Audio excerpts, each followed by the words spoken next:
বৃষ্টির দিন প্রকৃতি যেন একটু অন্যরকম।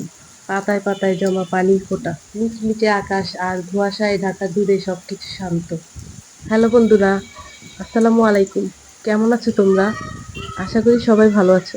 আমিও আলহামদুলিল্লাহ ভালো আছি।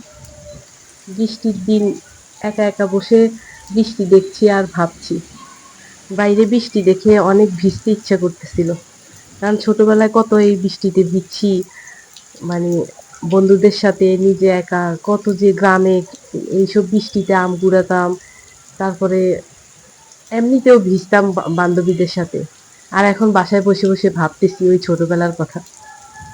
আর এখন ভিজতে ইচ্ছে করলেও ভিজা যাচ্ছে না, কারণ হচ্ছে এখন একটু মাথায় বৃষ্টির ফোঁটা পড়লে মাথা ব্যথা, জ্বর, কত রকম সমস্যা দেখা দেয়। আসলে বয়সের সাথে সাথে মানুষের চেঞ্জ হয়।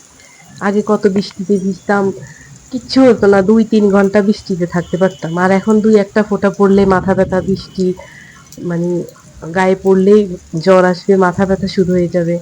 তাই দেখছি আর ভাবছি, ভাবলাম যে নিজে নিজেই একা একা উপভোগ করব, তোমাদের সাথেও একটু শেয়ার করি, তাই ভিডিওটা করা। এই যে দেখো, আমার ব্যালকনি থেকে বাইরের দৃশ্য কত সুন্দর লাগতেছে।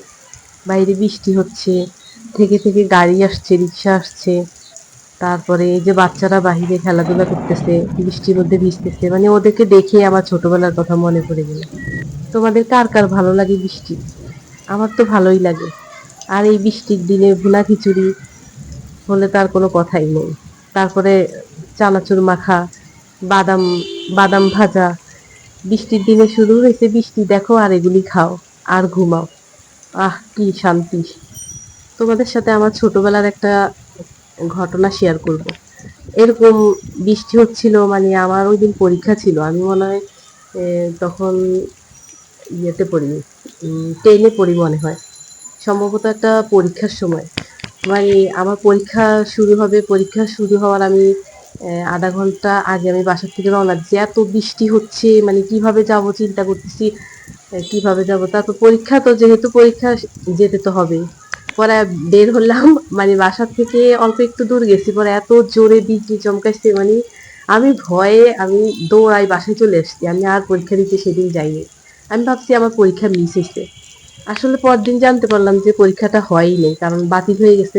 কেউই আসতে পারে নাই, মাত্র 2-4 জন আসছে স্টুডেন্ট, এই জন্য আর পরীক্ষাটা নেয়নি। তোমাদের কারোর সাথে কি এরকম কখনো হয়েছে? যদি হয়ে থাকে তাহলে আমাকে কমেন্টসে জানিও। কালকে রাত্রেও অনেক বজ্রপাত হয়েছিল। বৃষ্টি ততটা হয় নাই, বজ্রপাতে বেশি হয়েছে। আজকে সকাল থেকে ঝিরি ঝিরি বৃষ্টি হইতেছে, থেকে থেকে বৃষ্টি হচ্ছে শুধু। মানে একটু থামে আবার শুরু হয়। এখন তো অনেক জোরে হচ্ছে। তোমাদের কার কার এলাকায় বৃষ্টি হচ্ছে? আমার ব্যালকনিতে যে গাছগুলো দেখেছো, এগুলো আমি রিসেন্টলি লাগাইছি। মানে দেখো বৃষ্টির পানি পড়ে কতটা সতেজ হয়েছে এগুলা। এই যে কয়েকটা অ্যালোভেরা গাছ লাগাইছি, আর এই যে বেলি ফুল গাছটা আমার একটা ইয়েতে ছিল, ওই সেটা ওই এরকম ঝড় বৃষ্টি হয়েছে, পারে উপর থেকে পড়ে আমার ইয়েটা ঝুড়িটা নষ্ট হয়ে গেছে। তারপর আমি এই টবটার মধ্যে লাগাইছি। দেখো কত সুন্দর হয়ে তাজা হয়ে উঠছে আবার। এই বেলি ফুলটা কিন্তু অনেক ফুল দিয়েছে। মানে এটা কিনার পর থেকে এটা আর বন্ধ হয় নাই, সারা বছরে আমাকে ফুল দিচ্ছে। এখনো কলি আছে কয়েকটা, ছোট ছোট কলি।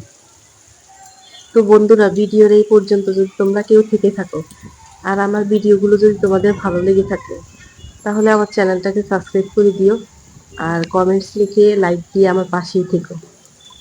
বন্ধুরা, আমি একটা নতুন চ্যানেল খুলছি, মানে আমার বিড়ালদের আপডেট দিব। সেজন্য আমার চ্যানেলের নাম হচ্ছে হানিস ব্লগ। আমি আমার ভিডিওর ডিসক্রিপশনে দিয়ে দিব, তোমাদের যদি দেখতে ইচ্ছে করে তাহলে ঘুরে এসো। আমি সেই চ্যানেলে আমার বিড়ালদের প্রতিদিনের আপডেট দিব, আর ওরা কি করে ওগুলি দিব আর কি। তোমরা ভাবতে পারো যে আমার চ্যানেলের নাম হানিস ব্লগ কেন? ওই যে ওটার যে কভার পেজে যে বিড়ালটা আছে না, ওটা আমার অনেক শখের বিড়াল ছিল।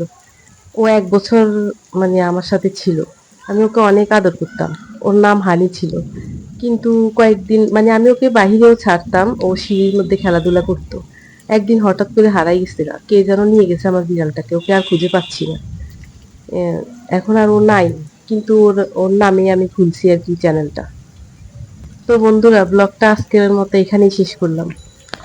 দেখা হবে নেক্সট কোনো ভিডিওতে। ততদিন পর্যন্ত তোমরা সবাই ভালো থেকো, সুস্থ থেকো। আল্লাহ হাফিজ।